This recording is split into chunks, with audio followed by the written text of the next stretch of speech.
നിങ്ങളുടെ ഇഷ്ട പരമ്പരകൾ എക്സ്ക്ലൂസീവായി സൺ നെക്സ്റ്റ് ആപ്പിലൂടെ തികച്ചും ഫ്രീ ആയി ഇപ്പോഴേ ആപ്പ് ഡൗൺലോഡ് ചെയ്യൂ. കണ്ടായിരുന്നു രഘുവേട്ട, അവനവിടെ ഇപ്പൊ ഉടനെ എത്തുമായിരിക്കും. ഞങ്ങൾ അങ്ങോട്ട് വരണോ രഘുവേട്ട? വേണ്ടനോ, നിങ്ങൾ ദാസങ്ങളുടെ വീട്ടിലേക്ക് പോക്കോ. ഇത് സോൾവ് ആയ ഉടനെ ഞങ്ങൾ അങ്ങോട്ട് വരും. ബാക്കിയുള്ള അവിടെ വെച്ച് പറയാം. ശരി രഘുവേട്ട, എന്നാ വെക്കട്ടെ. ശരി.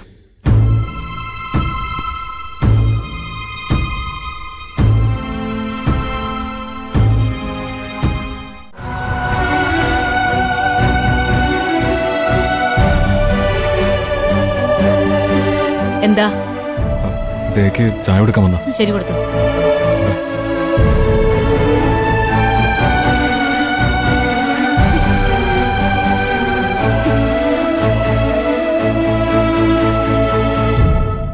മോളെ ദയേ, നിനക്ക് ഞങ്ങളെ കാണണ്ടെന്ന് പറഞ്ഞാലും ഞങ്ങൾക്ക് നിന്നെ കാണാതിരിക്കാൻ പറ്റില്ലല്ലോ.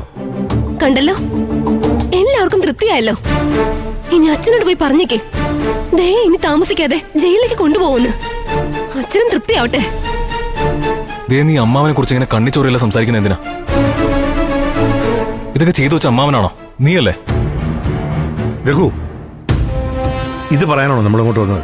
നീ ആ ചായ അവൾക്ക് കൊടുക്ക്. നല്ല ക്ഷീണമുണ്ട് മോളുടെ മൊത്തം. ദേ, CA സാറിനോട് ഞങ്ങൾ സംസാരിച്ചിട്ടുണ്ട്. ശബരി വന്നാ നിന്നെ അവന്റെ കൂടെ വിടാന്ന് ഞങ്ങൾക്ക് വാക്ക് തന്നിട്ടുണ്ട്. തൽക്കാലം നീ ചായ കുടിക്കേ. എനിക്കൊന്നും വേണ്ട. അങ്ങനെ പറയല്ലേ എന്റെ മോളെ. നിനക്ക് വേണ്ടി രഘു കടയിൽ പോയി മേടിച്ചുകൊണ്ടെന്നല്ലേ? ഞാൻ പറഞ്ഞില്ലല്ലോ വാങ്ങിക്കാൻ. എന്നെ ശബരേട്ടന്റെ വീട്ടിലേക്ക് കൂട്ടിക്കൊണ്ടു വരുമ്പോ അച്ഛൻ പറഞ്ഞത് ഞാൻ ഇതിൽ പ്രതിയാവില്ലെന്ന്. ഇനി ഇവിടെ നിറങ്ങാതെ ഞാൻ കുടിവെള്ളം കുടിക്കില്ല. അതാര് പറഞ്ഞാലും ശരി. വെള്ളം വേണമെന്ന് ഞങ്ങളും ചോദിച്ചതാ. അമ്പിനും വില്ലിനും അടുക്കണ്ടേ സാറേ?